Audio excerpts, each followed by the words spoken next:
पाखे आसुछि पार्वण ऋतु। जगज्जननी माँ दुर्गा पूजा पाइबे पूजा मंडपरे। एथिपाई चलचंचल होई उठिछि पूजा मंडप ठारू आरंभ करी विभिन्न शक्तिपीठ गुड़िक। माँकर आगमन को रही सबु भक्त और श्रद्धालुंकर अपेक्षा। एथिसहित 16 पूजा विधि मध्य आरंभ हो गलानी। विभिन्न शक्तिपीठ गुड़िकरे चली परंपरा अनुजाई पूजार्चना। सेहीपरि माँ कटकचंडी मंदिर में देखा मिलता है एक भिन्न परंपरा। विश्वास रही राधाष्टमी बा मूलाष्टमी रे जाग्रत हुंती माँ कटकचंडी। शयन नीति रे थिबा माँ को मूलाष्टमी रे जाग्रत करा जायथाए।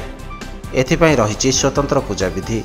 माँ को जाग्रत करने सहस्र कुंभाभिषेक नीति संपन्न करा जाई माँ कटकचंडी पूजक माने गड़गड़िया घाट को जाई पूजार्चना करी घट आनी माँ कटकचंडी मंदिर में स्थापन करिथांती। परे परे आरंभ हुए 16 उपचार पूजा। परंपरा अनुसार माँ कटकचंडी पूजक और सेमानक परिवार समस्त सदस्य मूलाष्टमी ठारू महादशमी रे घट विसर्जन पर्यंत संपूर्ण निष्ठारे रहिथांती।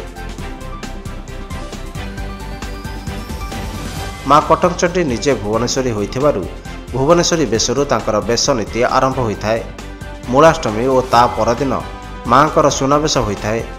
विजय दशमी रे माँकर महिषा मर्दिनी बेशरे माँकर बेश नीति शेष करा जायथाए। ब्यूरो रिपोर्ट उत्कल क्रांति।